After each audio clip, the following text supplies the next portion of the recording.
The great insight of Rabbi Menachem Froman is that if in the conflicts in the Middle East, religion is part of the problem, it will have to be part of the solution. We cannot exaggerate the significance to heal the relations between Judaism and Islam. So you're listening to the Interfaith podcast, and together with me is my dear friend, Sheikh Ghassan Manasra. Shalom, Rabbi Yakov Nagen, and shalom for all of the audience. We will discuss the 5 pillars of Islam. I'll try to explain about them from Muslim perspective, and Rabbi Nagen will try to explain from Jewish perspective. And together we will see that despite our religions being different, our God is one. Enjoy. Sabah al-Khair, Sheikh Ghassan. Sabah al-Nur, Waqt al-Tov. Today we'll be discussing the 4th of the pillars of Islam, the Ramadan, or it's referred to as the Sawm, which of course is similar to the Hebrew word for fasting, which is Sawm. So please, Ghassan, please share with us the origin, the laws, and the meaning of the Ramadan. And afterwards, I'll try from a Jewish perspective to contemplate the Ramadan. The fasting, it's a very important duty in Islam. God mentioned the fast in the Quran. He say, all people, in the verse, all people, you order to fast as the other nations ordered to fast. The meaning, it's not born in Islam to fast. It's before Islam. It's during the time of Jewish, Christians, and others, since Adam in this earth until today. And we know that the fast is very important for the body. We know, as we say, we have 11 months for our life, for our desires, for our body, and 1 month we need to take care for God and for our bodies, also our souls and our spirits. The meaning of Sawm is stopping. Sawm is stopping. To stop, do something. But here we understood to stop to eat and to drink. But the meaning is not only this. The meaning to stop doing bad things, to stop to fight the other, to stop to hate the other, to stop. The meaning here is to regulate your body to do a different kind of things, your behavior and your soul and spirit and your intent. It's to change all of your unit as a human being. Then to be very clear, to be very clean. And the meaning here, as you wake up every morning and you see some dust on your windows, you'll clean the windows to see outside. Here is to clean your eyes to see in real what is the life, human, animals, trees, sky, earth, to connect to all of these things, because as we say, you are unit of all of these things in this world as a human being. Then the fast, in Islam, begin early morning, before the sun shine until the sunset.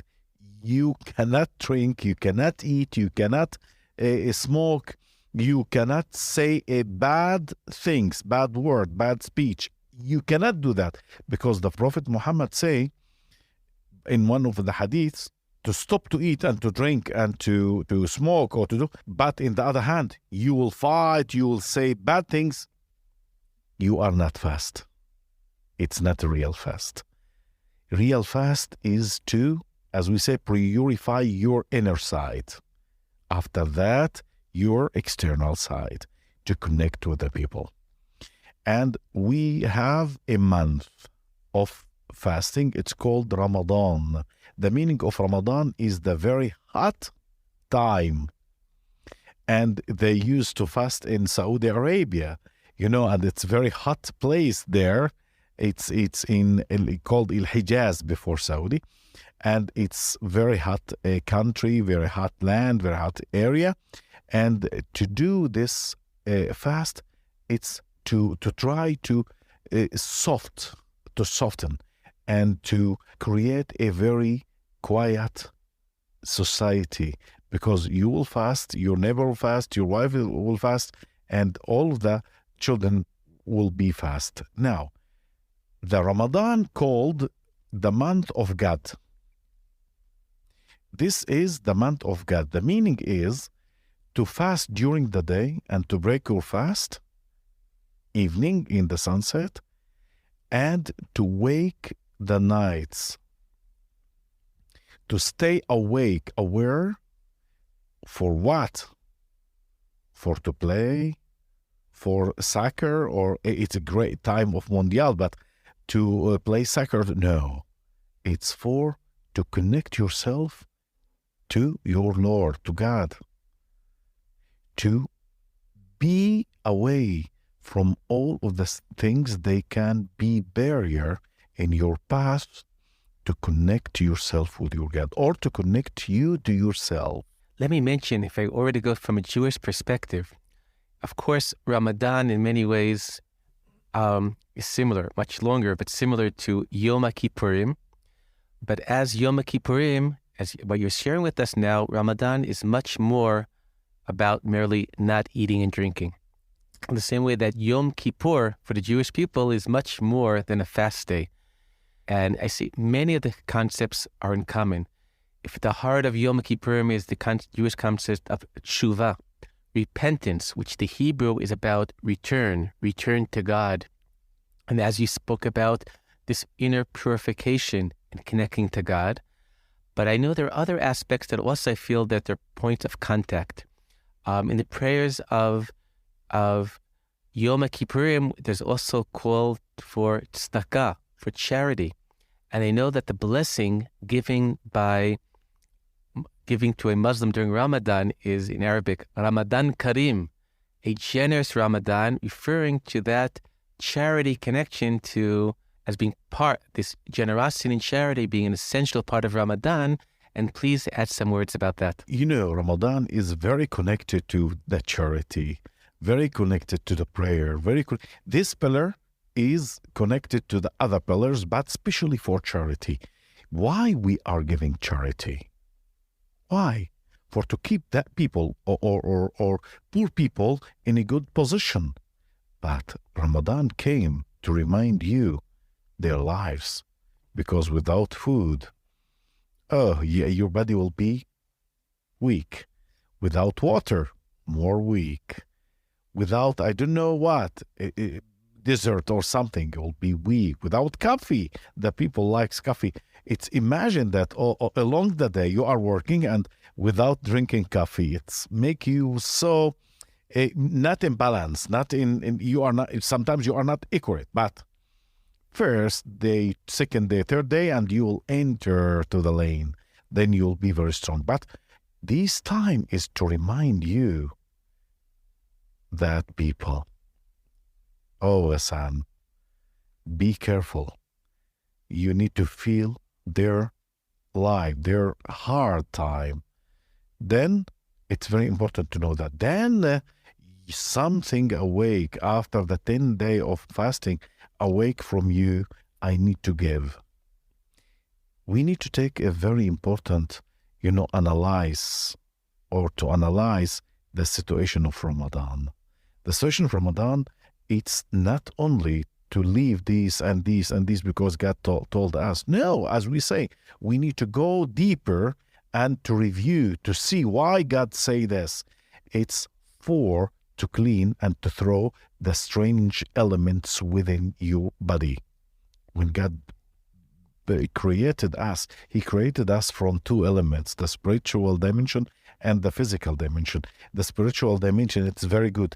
But the physical dimension, it's not less than the spiritual dimension. But inside the physical dimension will grow some different or strange things within you. like the ego, like the evil inclination, like some things. Then you need to work all the time to do that. The fast or Ramadan taking care for these things to purify you and to make you clear. Then you need to come and to clean yourself. I know after Ramadan we will come back to our regular life, but it's very important to keep aware. Then the charity usually, the Muslim scholars say, give the charity during Ramadan after the 15th of Ramadan. Why? It's very wise, from these scholars, because they say first day you will be very angry, second day you will be still angry, third day less, but you will be weak, and so on. The fifth day you will begin to enter to the lane. 10 days you will be okay, quiet. 15 days you are enter inside that. Then give your charity. The people begin to give more. The people begin to feel their life. The people begin to aware that what I need to go and to do, then they will give the charity in a good amount, And also very important thing, I need to say that they begin to invite these people to their lives, to their houses. You focused on the importance of charity in terms of the inner purification, paralleling to the inner purification of letting go of different material needs. I'd like to add some other dimensions. First of all, the purpose of charity is not only our own personal purification, but it's also to help the other person. Yeah. And I have a Muslim friend that once said that part of the idea of Ramadan Kareem, the generosity, is that people are hungry all year long, but we don't feel it and we don't know it. When we're hungry ourselves, we open up ourselves to empathy to the other. And to close the triangle of that who gives the charity, that who receive the charity, going back to God. First of all, there's a passage in Surah Al-Baqarah in the Quran, which I find very moving, that says that if somebody can't fast, in place of fasting, he's able to give charity to food to the hungry. And what for me is a major aspect of essential Judaism, the connection between the human and the divine. In fact, the Zohar, the great book of Jewish mysticism, says that when you make a celebration of joy, you must always give a portion to God. And then the Zohar says, what does it mean to give a portion to God? It means to bring joy to the sorrowful, to the poor. And saying, because in so many ways, the poor people, a broken person is a broken vessel of God.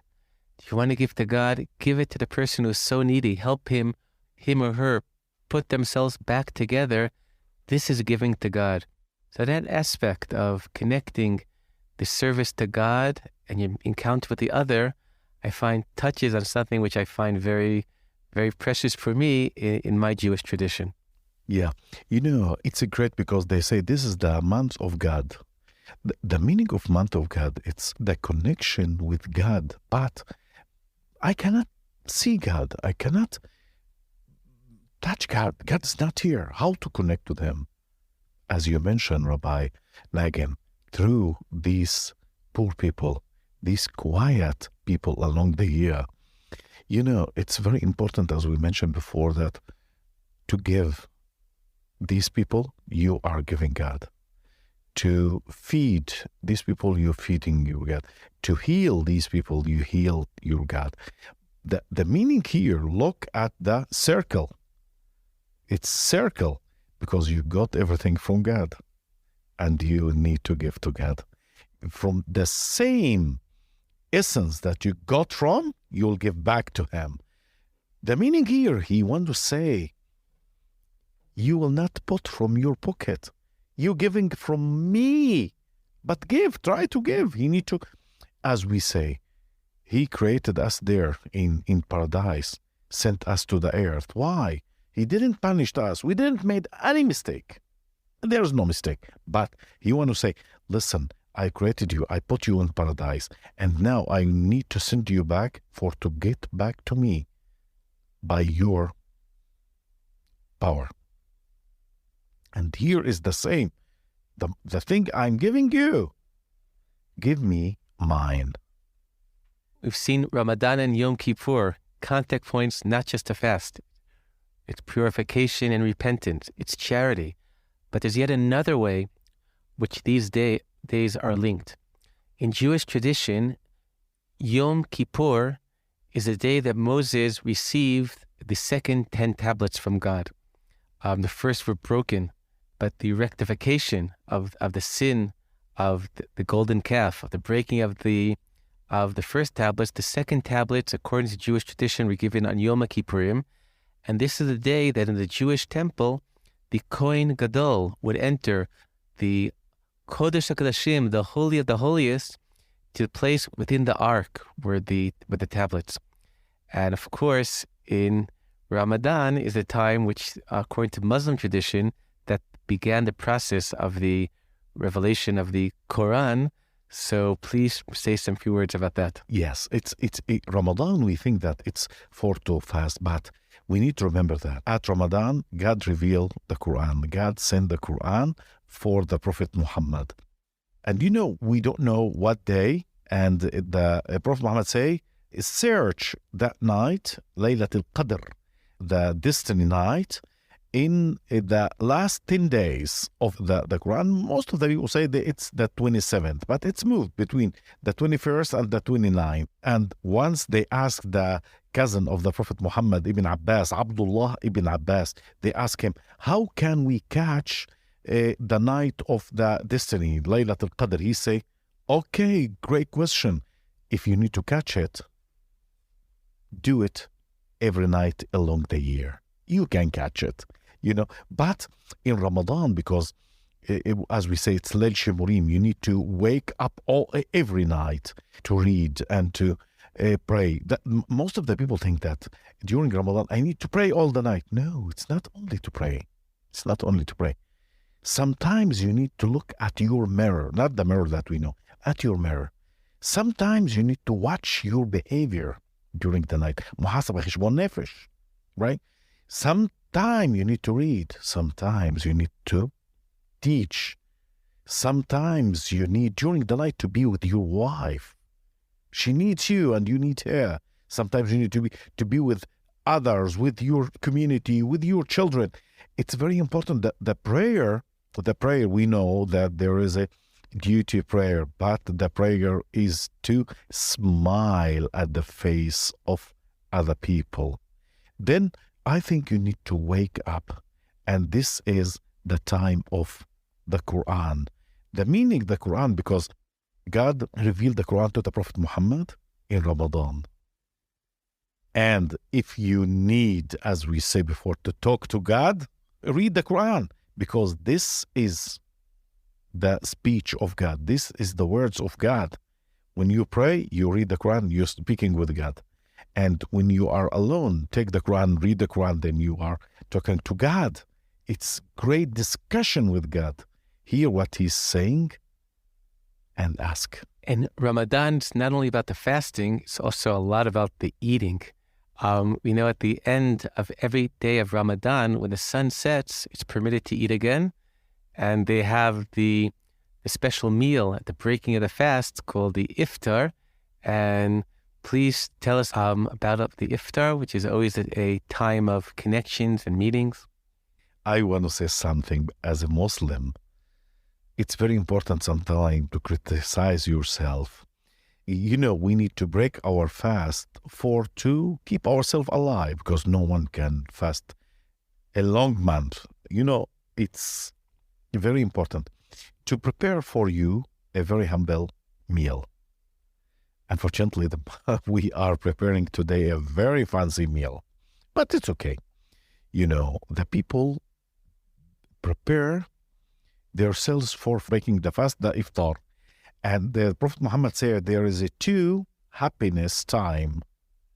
The first happiness is when the faster break his fast, and the second happiness is when he's meeting his God, when in the end of the days. And then he asked us, you will be great and okay when you will break your fast on time. Don't wait. Break it. And then we prepare ourselves to break the fast. All of us, we will be together and we will talk. We will each one say something for us. But the most important thing for me and for the Muslims, and in Islam say, it's very important to break the fast with guests. And we used to make a very great breakfast with not only Muslims, with others, with Jews and Christians. I could testify to that because many times I was on the roof of your house in Nazareth for the iftar, and thank you for always making sure that there was glatt kosher food so that for the Orthodox Jewish guests that we would have what to eat. Yeah. Yes, I remember Rabbi Nagen when we were together, the most important time that it's really, I cried that time when I saw all of us praying together, eating together, and I felt that we are under the tent of Abraham, that our father was there. I don't know if you saw me. There were a light upon the roof. Twice I looked there. I imagined that I saw a person, big person, old person coming to visit. Really, it's happened to me. And I think that was Abraham when he came to bless us to be together, Muslim, Jews, Christians, and Hindus. We had ones, from India. They came but the most important thing, I still remember your talk at that night about the fast in Judaism and Islam together, and you compared and you say very deep things. As I said before, I counted your talk as class and teaching for me, as a Sheikh from a Rabbi that time. Really, we decided to make for the Muslims halal. The halal, it's the Muslim kosher, and to bring for you glad kosher for the iftar, and Christians used to eat with us, and it was so great time to see all of us together as a one family. And perhaps let me end with a story about your father with a iftar that I had the privilege of being with him. Once the month of Ramadan fell out on the Jewish month of Tammuz, which on the 17th day of Tammuz, there is a fast also by the Jewish people connected to the destruction of Jerusalem. And someone had the idea to have a joint breaking the fast. All went well till at some point someone realized that in Muslim tradition, the end of the fast is sundown. But for Jews, the end of the fast is only when the stars come out about 20 minutes later. And your father, Absalam Manasra, the Sheikh, said, we will not eat until our Jewish brothers and sisters eat. And in this hot day, they've been fasting so long, they waited that extra time so that we could be together. And that act of generosity helped me the next day. The next day, I was invited to be at an iftar hosted by a very prominent ultra-Orthodox rabbi, Rabbi Yoel Schwartz, and in the ultra-Orthodox neighborhoods of Jerusalem. And I'm about to pray mincha. But suddenly I got a phone call from a Arab Sheikh from Ramallah, who says he got lost. He wants to go he's on his way to that iftar. Please, could I help him? Could I help him? And I think, wait a second. The time, if I pray my prayer now, every minute I'm praying means another minute. He's hungry, hot, feeling alone and lost. And I remember there's a Talmudic dispensation that says that if you're riding on a donkey and you're concerned that if you get down from the donkey to pray, you're not going to be able to concentrate, you could pray while continuing with the donkey. So I got into my car, eyes on the road, and to drive safely, said all the words of the prayer, driving on the modern donkey in my car, and we made it together in time to break the fast for the iftar by Rabbi Yoel Schwartz. Thank you, Sheikh Ghassan. Thank you, Rabbi Nagen. You've been listening to the Interfaith podcast from the Blickley Center for Interfaith Dialogue. You could find us in all the podcast applications. You're more than welcome to recommend us to your friends. And if you have insights or comments, you could find details how to make contact with us in the description of the chapter. And our producer is Elad Sadot. Thank you, Elad. And thank you, you were with us. Ubizrat Hashem, we'll meet in the next chapter. Inshallah.